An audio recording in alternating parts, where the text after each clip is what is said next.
Hello everybody. At the time when our company change of name is going to be completed, starting in January 1st, GHE is going to disappear completely from our logos and bottles and everywhere.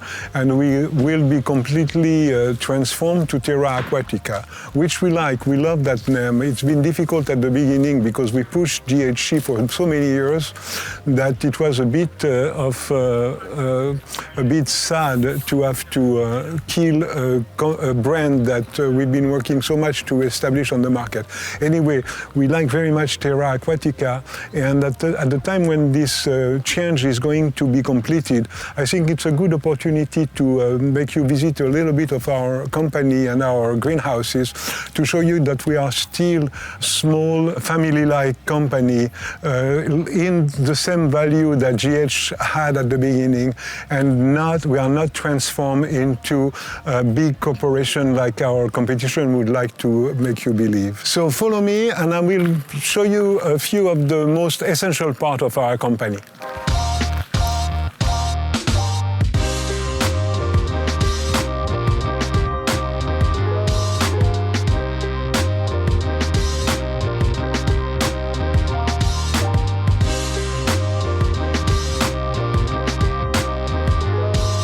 Our company is located in the southwest of France, the part called Gascony. This is where originated the famous Three Musketeers from Alexandre Dumas. Here is a very agricultural region. Around here there is a lot of fields and we grow quite a large variety of crops. Here is where we do our plastic pots. You see, we start with big pieces of plastic. We go to these beads, and then from the beads we go to powder. This technology is called rotomolding. The idea is that the mold is going to rotate inside of the machine, and the machine itself is going to move like that. It's called actually a rock and roll machine. So we put that powder that I showed you into the mold, and then we are going to cook it. We do 4 pieces per machine. So now the molds are starting to roll, and the flames are starting. We closing the doors, and it's starting to rock and roll.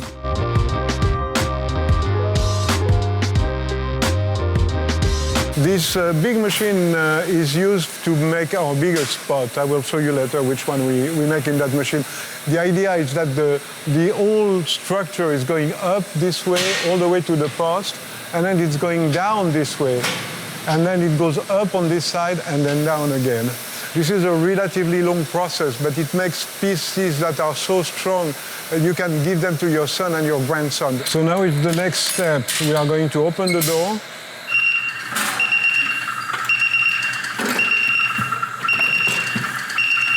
This is the top of an aqua farm.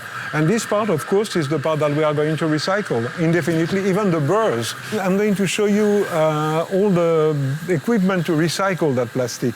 It starts here. Here it's to cut big pieces into smaller pieces. Then it goes to that first grinder, and it ends up in that bag. Then from there, it goes to that devilish machine that transformed this into that powder that I showed you before. It's got to be grinded to that fine flour. So I'm pretty much proud to be able to use and recycle all that plastic. We recycle our own plastic, but we also recycle plastic that we collect here and there. We never know which color is going to come out, but this is the idea, yeah? Rather than using fresh plastic at the time, which is a bit stupid. This plastic is polyethylene. It's a plastic that is non-toxic. When it cooks, only gas that can come out is ethylene, which is not really a toxic gas. It's a gas that you encounter a lot in nature. And it has the particularity that you can recycle it endlessly.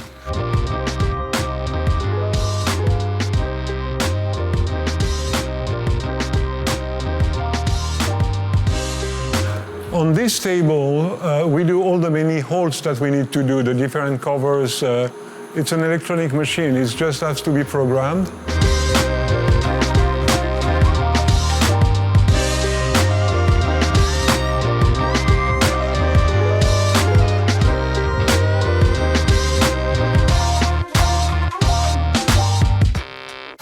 Here is where we manufacture our liquid nutrient, our mineral nutrient.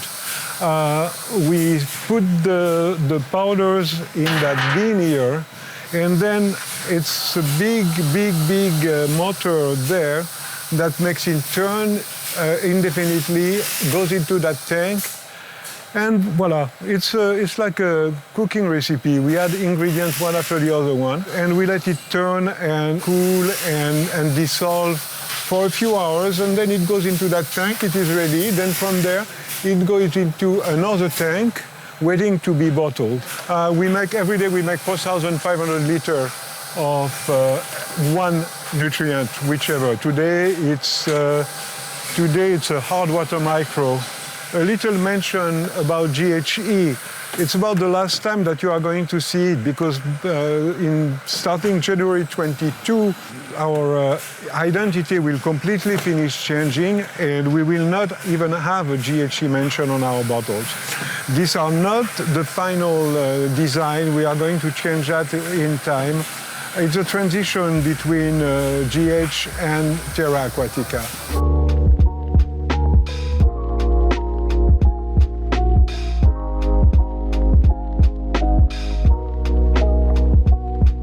Here, pallets are ready to be delivered practically all around the world.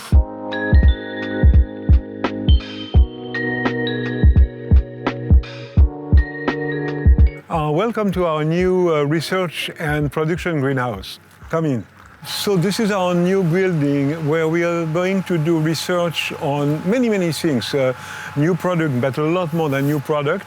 And this side of the greenhouse is going to be used for commercial production, which means that every time that we find something that we think that could be interesting as a commercial production, we are going to test it on this side. Actually, you're coming at the end of one cycle. We've been testing the possibility of growing a cornichon. It's difficult when you build a greenhouse like this one to make it profitable. So we are trying to be a bit more creative, and we're trying to find other ways for a greenhouse grower to make their operation profitable. Now we just have a few things going. It's just starting. In a month, it's going to be full all the way to the other end. This year is an experiment. It's a very special project. I like it a lot. We participate into an international project covered by an American company called Carbon Organization. The idea is to create a house that will be sustainable. The house is supposed to feed its inhabitants. The house is going to be full of plants growing everywhere. So we are a lot of people participating into that experiment, and our small part is to grow the trees, because in this house there will be no animals. So the people need a source of fat. We are the one in charge of the fat. Olive trees and avocado trees. This side is grown on a mineral nutrient, and this one is grown on an organic nutrient.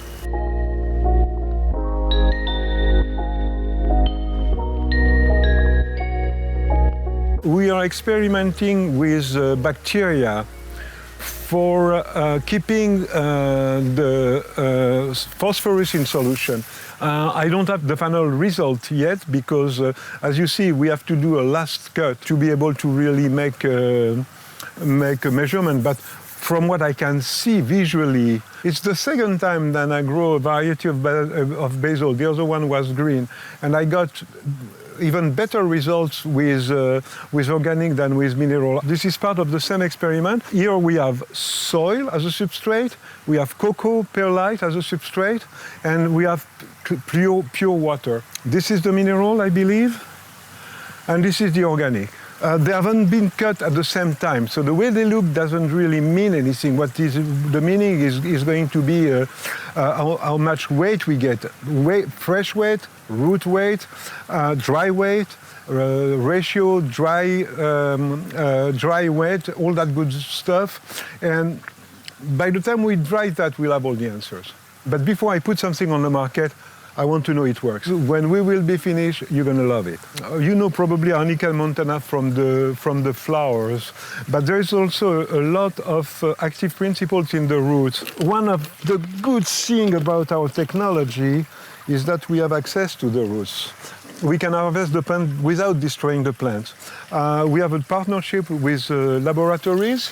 We're going to send them the roots. We did already a first batch. We're going to send a second batch. And we will examine if this is commercially viable.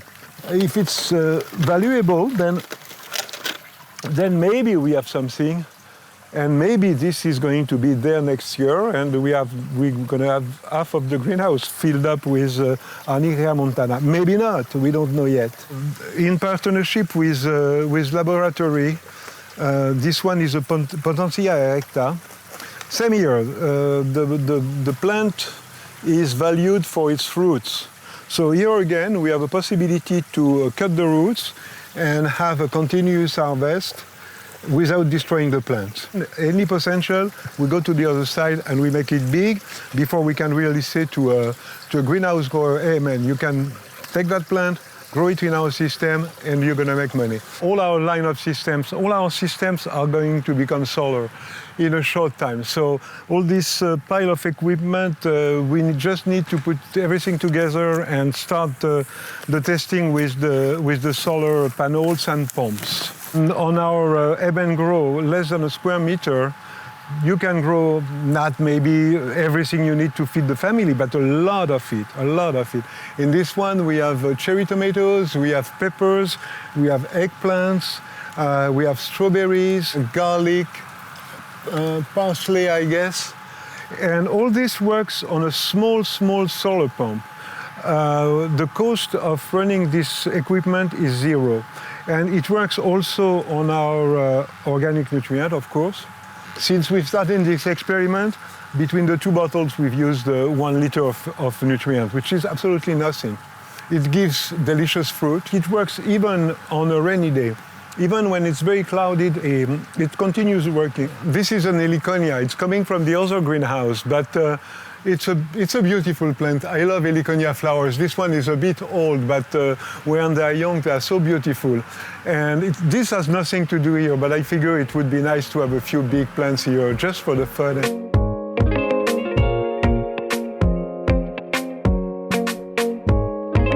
We have that big tents that we use, especially in winter, for experiment under lights. As you know, a big part of our clients are working under lights, so we need to also work a little bit on the lights to gain experience and also test our product in the same condition that our clients use them. Welcome into our original greenhouse. As you're going to see, it's kind of a mess right now because it's been overgrown with plants. And also since now we are organizing the new one, a lot of things are changing. So we have to redo completely that one to make it look a little bit better. But at least you'll see some interesting plants. Come in. So here in this greenhouse, over the year, we have accumulated a lot of plants. This was our research greenhouse also in the good old days. Look at this one, for example, it's a tubergia. It's here since 2004. Look at that trunk. It's a very extremely old plant. Kumbhava lime kefir. This is the plant that is used in the Thai kitchen. This is a small aquaponic experiment. This is where I developed our organic nutrient for aquaponics. This is a goyava tree. We have different type of goyava. This one is from Indonesia.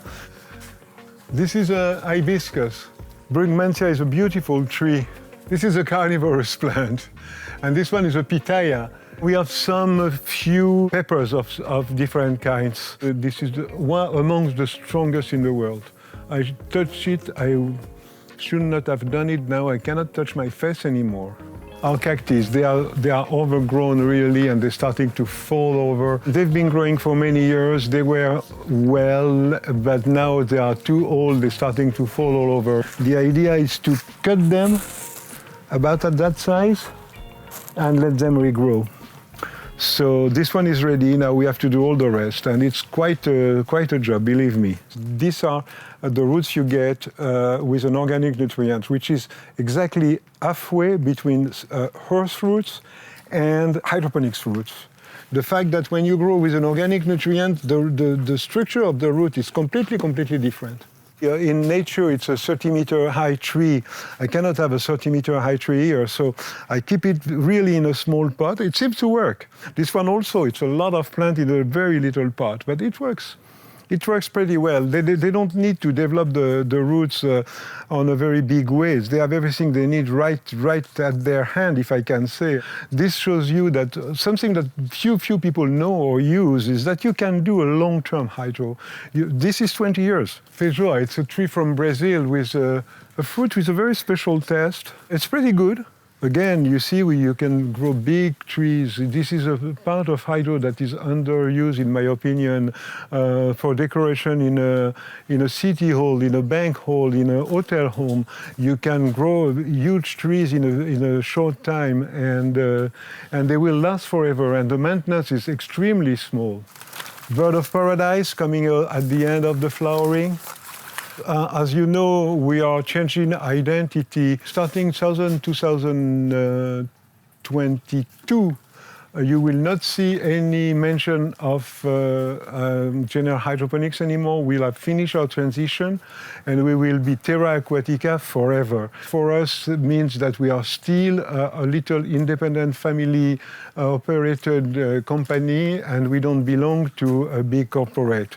And we love the idea. Most of that line, for instance, the Flora series, really the basic, Flora Nova, Coco, Dual Part, all this is the same, is still the same formula than the Americans.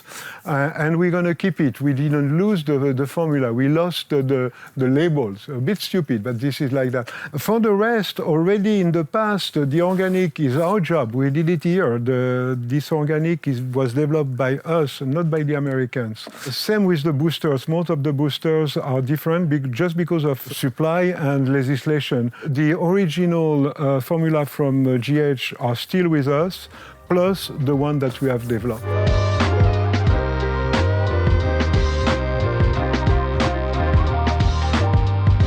That's all, folks. Thank you for listening. I hope you enjoyed the tour, and see you in the next video.